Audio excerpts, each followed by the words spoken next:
Matthew chapter 2, beginning with verse 1. Now after Jesus was born in Bethlehem of Judea in the days of Herod the king, behold, wise men from the east came to Jerusalem, saying, Where is he who has been born King of the Jews? For we have seen his star in the east and have come to worship him. When Herod the king heard this, he was troubled, and all Jerusalem with him. And when he had gathered all the chief priests and scribes of the people together, he inquired of them where the Christ was to be born.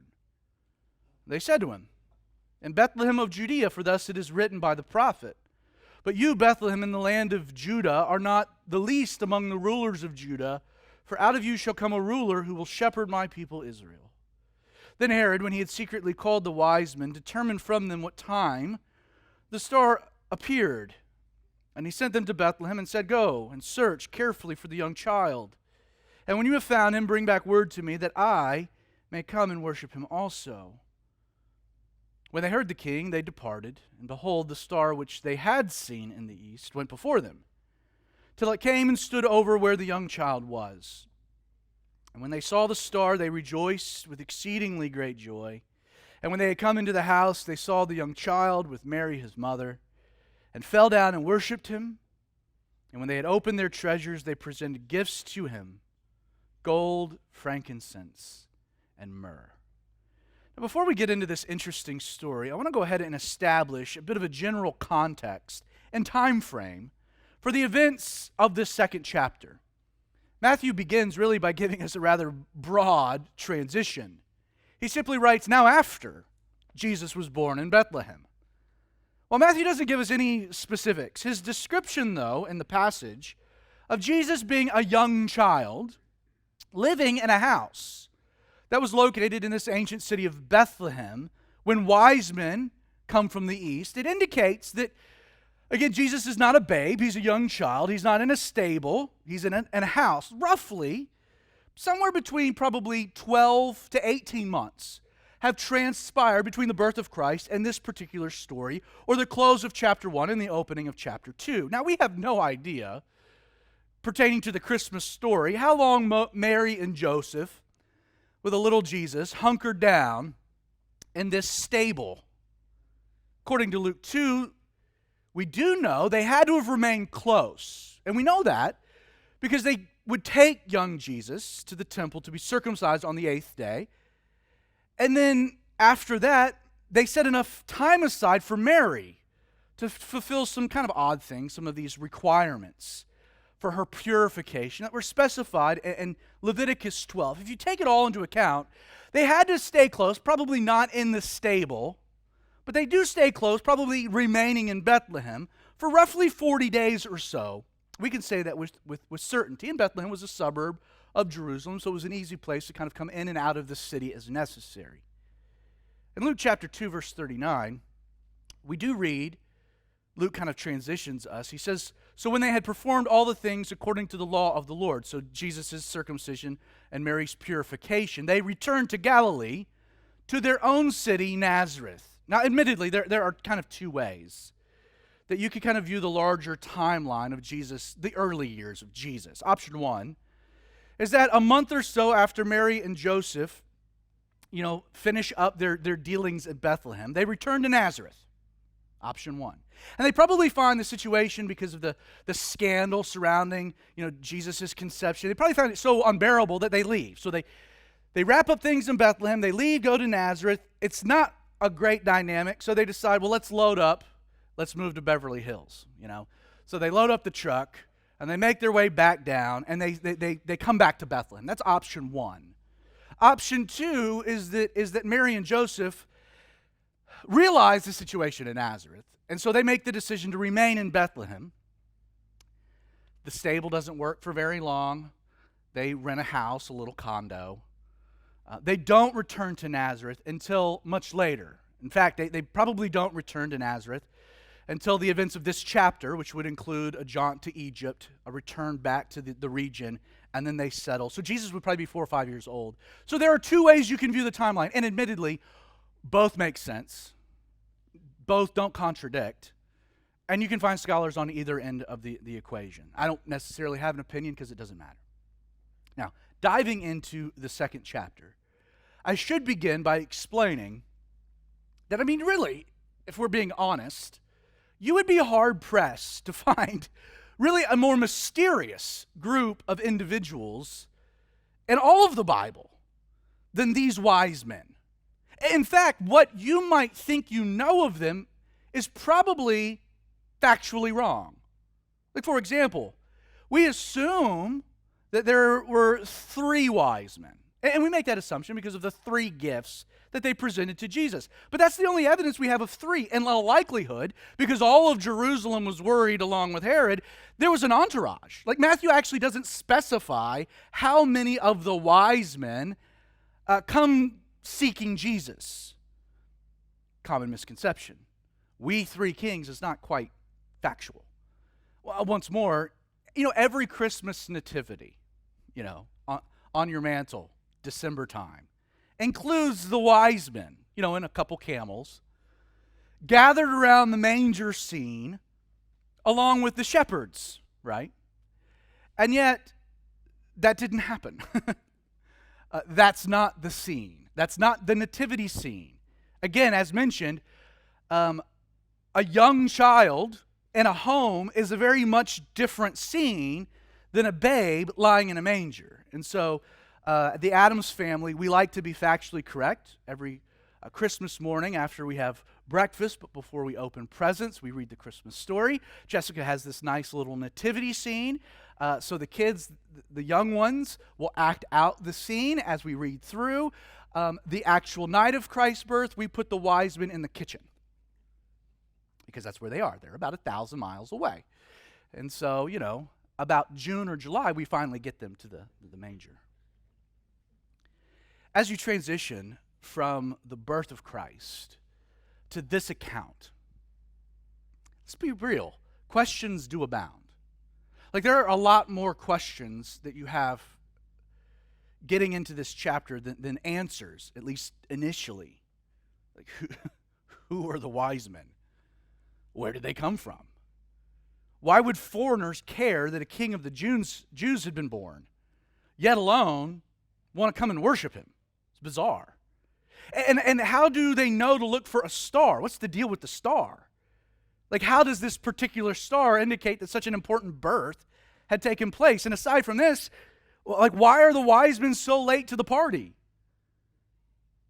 Why don't they know to look in the town of Bethlehem and instead have this layover in Jerusalem to gain further direction?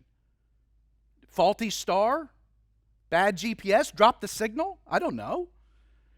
Like, and if, again, you can understand maybe how a gift of gold would be appropriate for a king, but why give a baby frankincense, which was a spice that was primarily used in the temple sacrifices?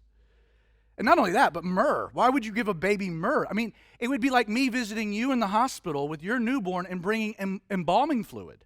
Be like, here's a gift. Your kid's gonna die. Like, kind of morbid. Again, really, like, questions really abound as you get to the story, as you read through the text. Now, as we work to answer these particular questions, let's begin by just kind of establishing what we do know for sure from the text itself. First, Matthew writes in verse 1, look at it, very, very specific. He says, wise men from the east came to Jerusalem. Now, in the Greek, this word that we have for wise men is magos, which can be translated as magi. And what's interesting about this word is that Matthew's account here is not the first time you have encountered magi if you've been reading through the scriptures, been reading through the Bible. Now, historically, magi, that word, it was a title given in the Orient, in the East. Within the scriptures, the word is used often and is used to describe men with all kinds of roles and positions within pagan governmental societies. A magi could be a teacher, a priest, a physician, an astrologer, a seer, a soothsayer, even a sorcerer. To this point in Genesis 41, and again in Exodus 7, magi, this term, is used to describe the counselors of the Egyptian Pharaoh. They were called magi. and the story of Queen Esther. Magi once again denoted the advisors of the Persian king. In the book of Daniel, you'll even come to discover that wise men, the Magi, were part of King Nebuchadnezzar's inner circle of confidants. Contextually, we're told that wise men come, but note, where do they come from? They come from the east, which tells us something. It tells us these are not Magi coming from Egypt, which was due south. It tells us that more than likely, at least from a biblical context, the Magi are coming, yes, from the east, but more than likely the remnants of the Babylonian and Persian empires. Now, the next thing we know about these wise men from the text is that they came with a purpose, right? What was the purpose? They came searching for a newborn king of the Jews. Now, though it's very improbable that these men were Jewish themselves. Possible, but improbable. More than likely, they're Gentiles. It is obvious either way that these men possess somehow, some way, some type of Hebrew religious heritage or understanding. I mean, they're looking for a king of the Jews. Because of the very nature of their quest, the wise men, again, somehow, some way, had come to some simple understandings. That yes, there would be a Jewish king born, but that king of the Jews would be significant. Not just to Israel, but to the entire world. They understood that. In fact, it's the only way to explain why these men would travel 1,000 miles through tough desert terrain to find him. Lastly, Matthew tells us that these men came because, well, they had seen his star in the east and wanted to worship him. Now, while it would have been completely customary, in fact, pretty normal, for another nation, a foreign nation, to send a delegation to pay homage, when a son was born to another king. Like, that would be a normal thing. You hear that the Edomites, that the king has a son, so you send an entourage, a delegation with some gifts to pay homage, to pay respect, trying to build alliances and whatnot. So that's not abnormal. But the text tells us the wise men don't come to just pay homage. Their intention is much, much deeper, right? They came to worship. And this word worship, it indicates that they came not to pay respect, but intending to bow their knee in an act of submission, as an act of expression. It was an act of profound reverence. Like, really, the scene would have been odd. These wise men coming in to this little house and bending their knee and worship of a newborn king. Now, with all of this in mind, two logical questions do arise.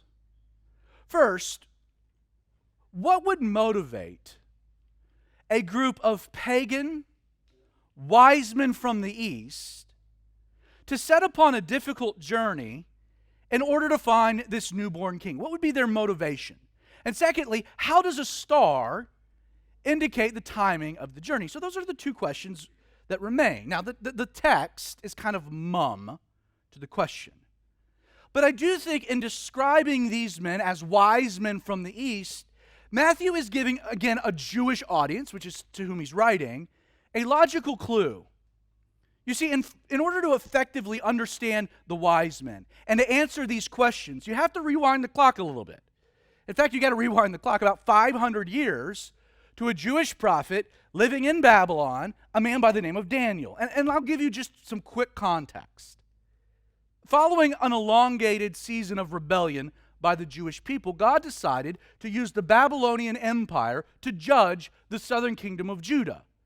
Jerusalem is sacked, the temple is destroyed, the Hebrew people are taken into exile. A collection of the brightest young men of Israel are taken captive back to Babylon to serve the king.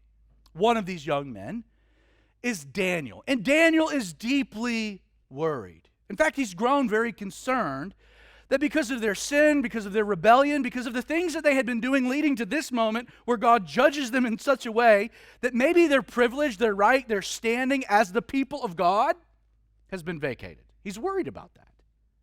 And the implications were great. And because of that, to calm his fears God. He allows Daniel to peer into the future for a reason. He wants Daniel to understand that not only did God still have a plan for the people of Israel, but as part of that plan, the long-promised Savior, the King of the Jews, would present himself. And within these prophecies, he pinpoints the exact day in which the Messiah would present himself. According to the Daniel 9, 70 weeks prophecy, exactly 483 years from this future decree given to restore and build Jerusalem, Messiah the Prince would present himself. So David receives this incredible revelation. Now, what makes that prophecy relevant to Matthew 2 is that just a few years later, from Daniel receiving this vision, on March 14th, 445 BC, King Artaxerxes of Persia issued that very decree. He allowed the Jews to go back to restore and build Jerusalem, meaning that any student of Scripture, anyone that was astute enough to just read Daniel, would have known the very day Messiah the King was going to reveal himself to Israel. He could have pinpointed it. 483 years from March 14th, 445 BC. Now, this is where things, in my mind, get particularly interesting. While Daniel would receive from God prophetic insights concerning the future arrival of the king, Daniel and some of his buddies, his three amigos, Shadrach, Meshach, and Abednego, they would become such men of integrity, such well-intentioned, their character was seen. They become very trusted advisors, valuable advisors, not just to King Nebuchadnezzar, but some of the Babylonian kings to follow, even down into Darius and then the Persians. They remained valuable. In fact, in Daniel 2, verse 48, this is what we read. We're told that the king promoted Daniel and gave to him many great gifts, and he made him ruler over the whole province of Babylon and chief administrator, note, over all the wise men, magi, same word, of Babylon. Wait a second. Daniel, this prophet with so much insight into the coming Messiah, this coming king, is placed over the wise men? That can't be a coincidence, right? I mean, think about it. Since prophetically Daniel knew when Jesus was going to reveal himself, is it elite to believe that such a brilliant man as Daniel was could have reverse engineered the timeline to roughly approximate the time of Jesus' birth? Is that irrational? Not at all. Additionally, because one of the great areas of expertise considering the order of magi was astrology, is it beyond reason that Daniel could have also been able to designate the movements of a particular star that would not only position itself in such a dramatic way to indicate a king had been born, but to also serve, as stars did, as a navigational tool to find the location? Like, don't forget, the wise men tell Herod what? We have seen his star in the east. Considering that Daniel had been placed in charge of the Magi by the Babylonian king, is it far-fetched to believe that he may have established a sect or an order of the wise men, charging them with very specific instructions that, guys, when you see this star line up in a certain place in the night sky, you're to go and present this newborn king these gifts. I know it doesn't make any sense. It will to him. Now, not only am I convinced that apart from Daniel's involvement, the wise men's appearance makes no sense at all, this particular scenario, it explains, doesn't it, why they arrive late and why they present gifts of gold, frankincense, and myrrh. While Daniel knew with pinpoint accuracy when Jesus would present himself to Israel as their king, he didn't know how old Jesus would be. As a result, Daniel's only really left to speculate, approximate a date of Christ's birth. Aside from this, if left to themselves, the wise men would never have brought these gifts. The exception of gold. The other two are strange to give to a baby. And yet, for Daniel, as one of the most Christ-centric of all of the Old Testament prophets, he would have understood and had a broader understanding. These gifts being given by Daniel make sense. You see, Daniel knew the Messiah would be a king, which explains the gift of gold. But he also knew that the Messiah would be God. God was to be worshipped, which explains the frankincense. And according to the same 70 weeks prophecy recorded in Daniel 9, Daniel knew, he was keenly aware, that this future king, the God-man, would die for the sins of his people, which explains the gift of myrrh. Though Daniel's involvement, I believe, answers a lot of questions about this story, there is one question, though, that remains. Notice that while Matthew begins by telling us that it was a star that led the wise men from the east to Judea, do you notice something happened? So these men load up, get their camels, they're going across the desert, and they're getting close to the destination, right? They're following the star. There's a particular calculation. And yet the closer and closer they get, something bizarre happens. Look again at verse 9. We read that after the wise men leave King Herod, Matthew says, behold, the star which they had seen, past tense, in the east now goes before them, present tense, till it came and stood over where the young child was. It would appear, again from the text, that the wise men, as they inch closer and closer and closer to the destination, again, Judea, the region of Judea, we know the location would be Bethlehem, but they get close, the star, what happens? It disappears. It vanishes. And so losing their only source of navigation, they do the logical thing, right? Well, we're close. What city would be the right place to look? Well, we'll go to the capital. We'll go to Jerusalem. And we're looking for a king of the Jews, so we'll find King Herod. Again, all this making sense. See, as far as they knew, King Herod would have been in the know concerning a newborn king. In fact, once the religious leaders were subsequently consulted, and then the wise men leave Jerusalem, what happens? The star reappears. So the star disappears, and then it reappears, which is very interesting to me. In fact, I think it's that subtle point that explains why Matthew includes this story in his gospel. Though Daniel had made the necessary arrangements for the wise men to go directly to Jesus, I believe that God intervened. And he did so by temporarily hiding this star for one purpose: to get the wise men to make a detour to Jerusalem first. And I think that's important. Like, clearly, we'd have to consider why God would do that. And not only that, but why include King Herod of all people in the narrative? Herod the Great, as he's known historically, was an Edomite by birth, who had been granted the title King of Judea by the Roman Senate. This was a title that was later confirmed by Caesar Augustus. What makes Herod such a fascinating character is that aside from sadistic tendencies and an incredibly small stature, he was 4 foot something or another, Herod was weirdly, oddly, strangely religious, especially for a brutal tyrant. Now, approximately 50 years before Herod's birth, a Jewish man by the name of John Maccabeus conquered the area of Edom. And he required that all of the Edomites had one of two choices to make.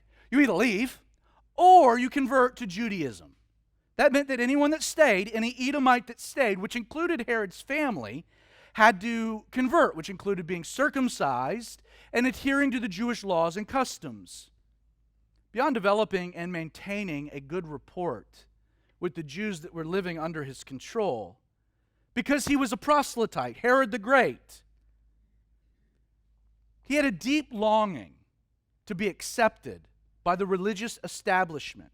Herod the Great wanted to be accepted by the Jews. Not only does the first century historian Josephus confirm this in his records of the histories of this time, but it explains why Herod would spend so much time, energy, and effort renovating the temple in Jerusalem. It would become known as Herod's Temple, one of the 7 wonders of the ancient world. As you can imagine, Herod, a guy like Herod, he relished, cherished the position of king. He enjoyed the power, the prestige that came with it, so much so that he was notorious for any threats. He killed off one wife. He killed off 3 sons. Anybody that was perceived to be a threat, Herod killed him off. Back in the day, it was said that it was safer to be a pig living in Jerusalem than it was a son of Herod. Herod was brutal. With that in mind, we can understand, like you can play it out in your mind at how a man like Herod would have been deeply alarmed by a group of foreign dignitaries. And again, don't think of them as just being three of them. Think of it as a posse, an entourage, a crew. Dignitaries coming with their servants and these gifts and all of the food for the journey. I mean, this is a massive crew of people. There's Herod, and they're looking for the king of the Jews. Again, you can understand why Herod's a little geeked out and why then all of Jerusalem is upset too. A newborn king of the Jews. And this idea of it being a newborn king would have alarmed Herod even more because he's an Edomite. He is not in the bloodline.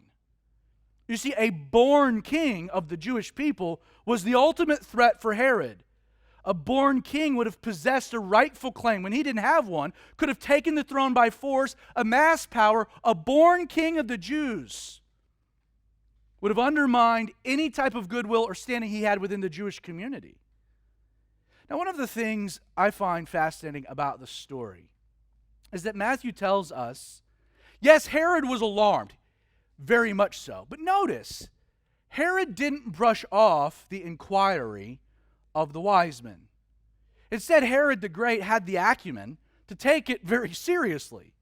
In addition to all of Jerusalem being on edge, Matthew says that he gathered all of the chief priests and the scribes and the people together, and he asked them, he inquired, where the Christ, the Messiah, he uses this messianic term, was to be born.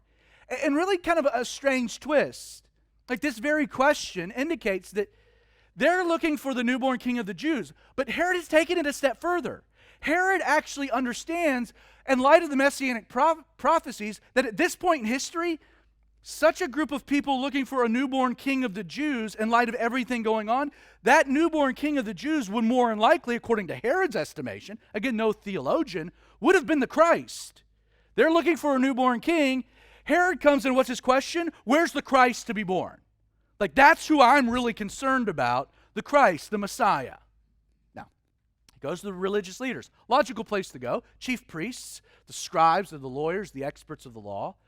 They consult with the Old Testament, the prophecies, they land the prophecies of Micah. And they return to Herod and they give him an answer. They say, you want to know where he's going to be born, the Messiah, in Bethlehem of Judea, for thus it is written by the prophet. And they give their justification, their evidence, their proof. Now, look again at the larger progression of our text, because I want to emphasize something. The star indicating the birth of the King of the Jews leads the wise men to Judea. Then it disappears. Not sure what to do, the wise men go to Jerusalem. Happens to be the wrong location, but they go there to consult with Herod. Concerned that this crew of foreign dignitaries have come looking for a newborn king, which would be a big threat to him, Herod turns to the religious leaders of the day, seeking some kind of answer. Those men now consult with the scriptures. The chief priests, the cohorts of scribes, come back, and they're like, Herod, well, it says in Micah, the Messiah would be born in Bethlehem. Upon sharing that detail with Herod, Herod turns, gives that detail to the wise men. He sends them on their way. And incredibly, the star now reappears, leading the men not just into the city of Bethlehem, but to the very house in which Jesus was living. Interesting. Now, to unpack the larger point of the story, why Matthew includes this in his gospel, you need to first understand what the wise men, Herod the Great, and the religious leaders all have in common. Because there is a central commonality of these characters within our story. None of them were present for Jesus' birth. None of them were there. And related to that, none of them had been informed what was going on through an angelic pronouncement, which is significant. Right? How was Mary informed what was going on? Angel. How was Joseph informed what was going on? Angel. How were the shepherds informed what was going on? An angelic host of the highest, right? a big choir in the sky, angels. Not so with these guys. You see, the wise men, Herod, the religious leaders, all three receive a measure of revelation that the king had been born. And they all received that revelation after the fact. The wise men knew a king had been born because of a star that initiates their journey. King Herod knew something was up because of the alarming presence of the wise men who are lost. The religious leaders are brought into the loop because of the inquiry of Herod. In the end, everyone involved knew where to look to confirm or deny whether a king had been born because of the revelation provided where? In God's Word, the Scriptures. So, let's get back to the larger question as to why God orchestrated this detour to Jerusalem. Star's bringing them into the land. They get close. Star disappears. They go to Herod. They go to the religious leaders, get instruction. As they leave, star reappears. So why the detour? Why would God do that? Now, from my perspective, the only plausible conclusion you can reach as to why the star disappeared is that God, in His ultimate sovereignty, intentionally led the wise men to Jerusalem so that the religious leaders, in addition to King Herod, would also know that the Messiah had been born and was in Bethlehem. Which has an interesting implication.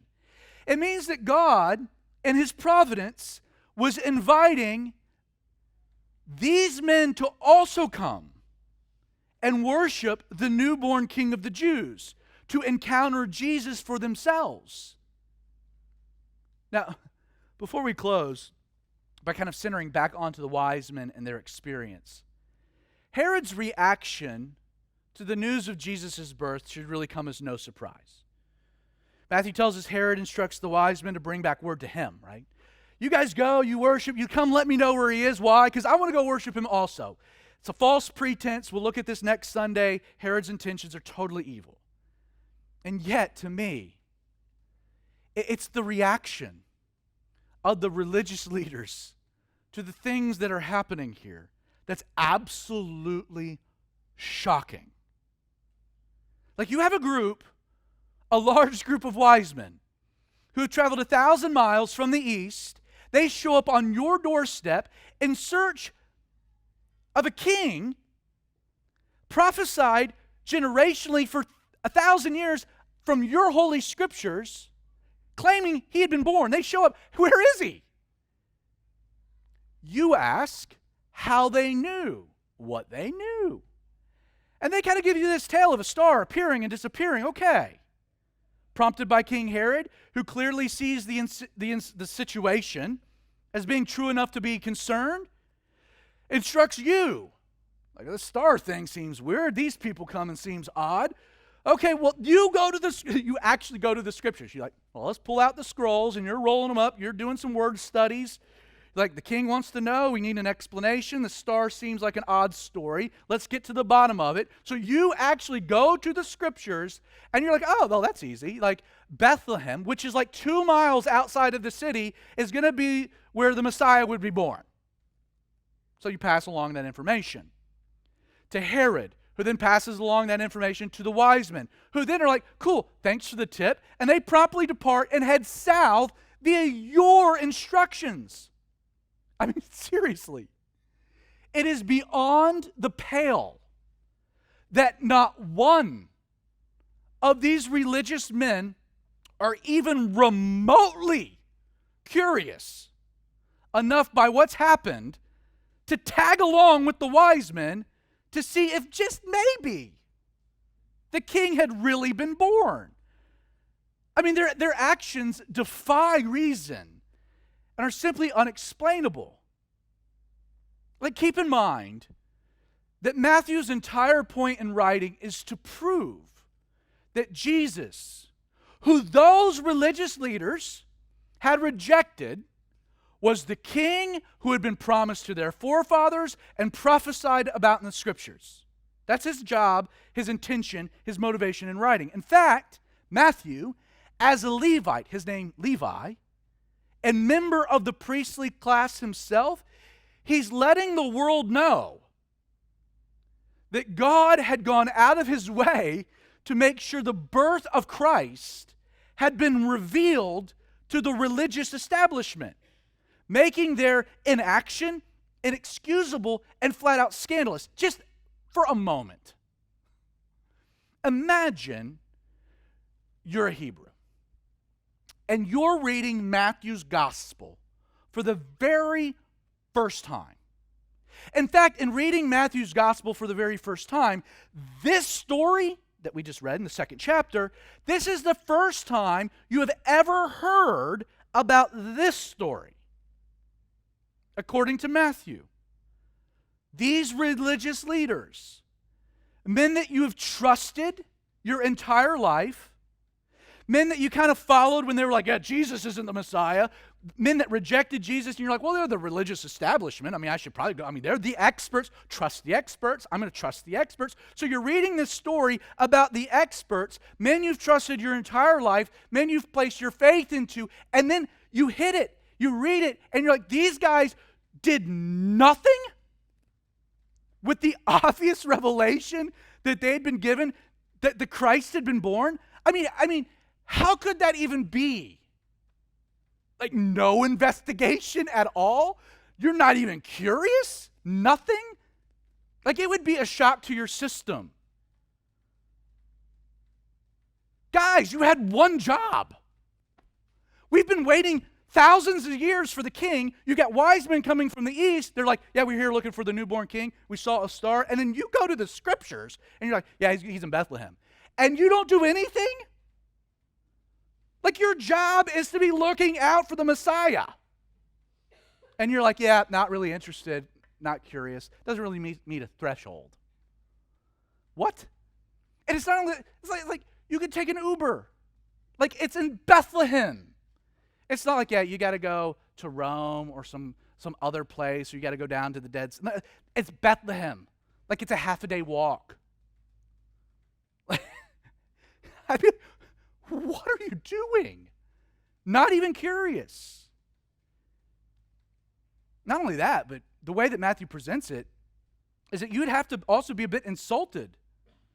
Like, in contrast to the religious leaders, like, it actually ends up being a crew of foreign, pagan, Gentile magi from ancient Babylon who took your scriptures seriously enough to come, honor, and worship the king, your king, the king of the Jews, when you're sitting at home on your couch eating Cheetos.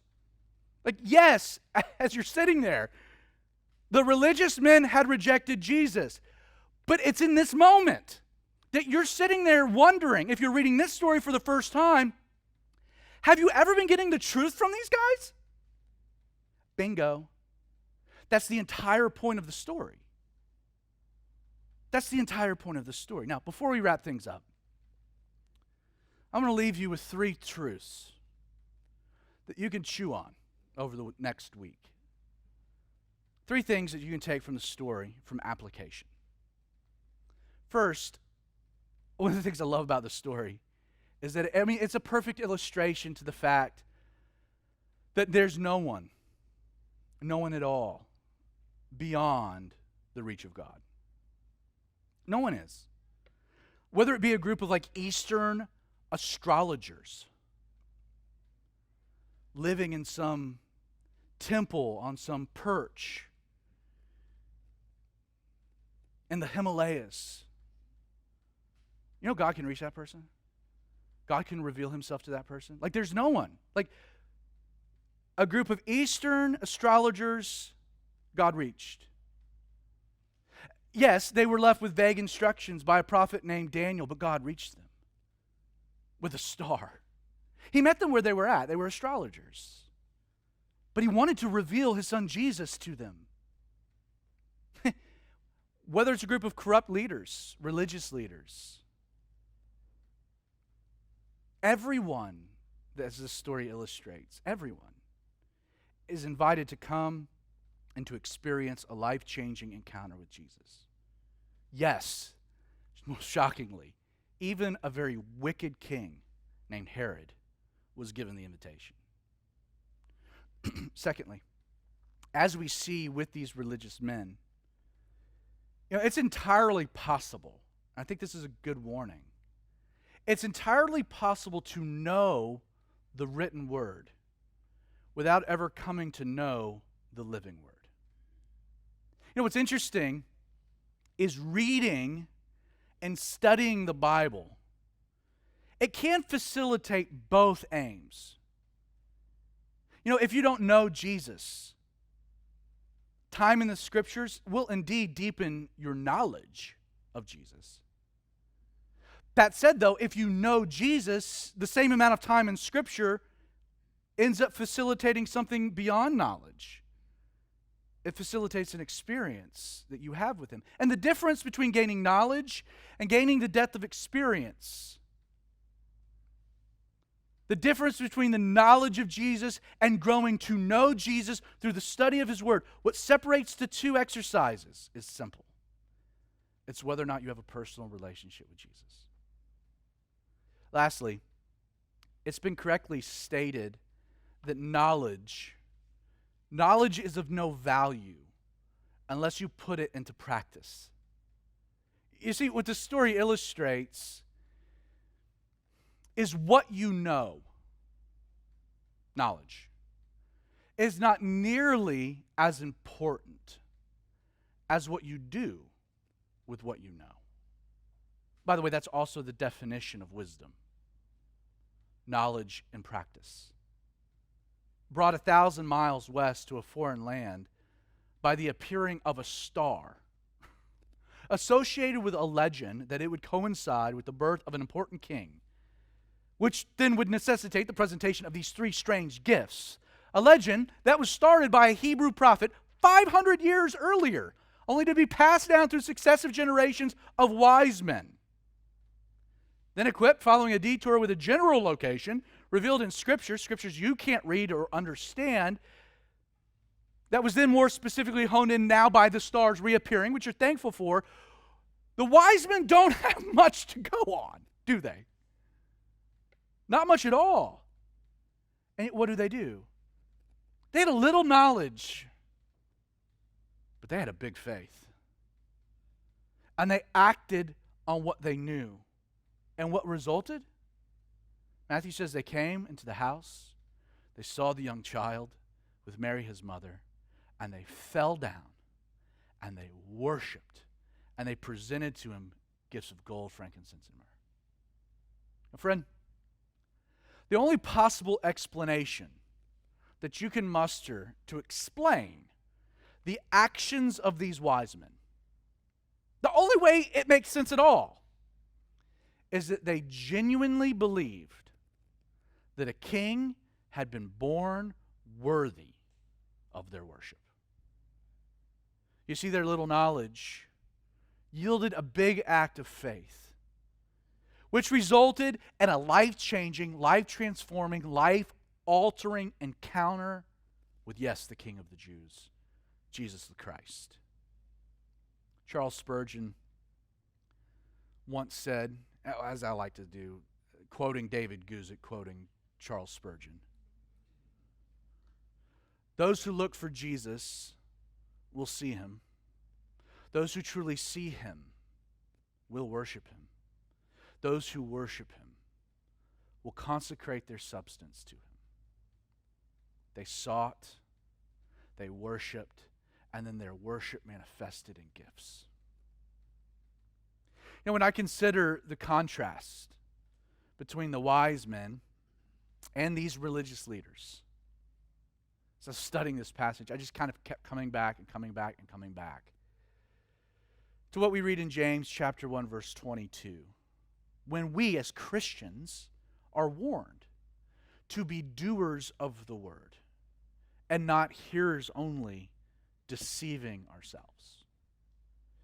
You see, what differentiates a wise man from a fool is not the amount of revelation that one receives, but what a person does with the revelation they've been given.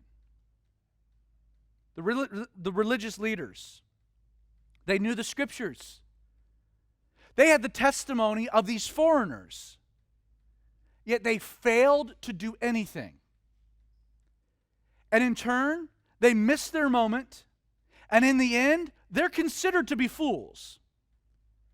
And yet, in contrast, this entourage from the east incredibly acted by faith on what little they knew, and in turn encountered Jesus.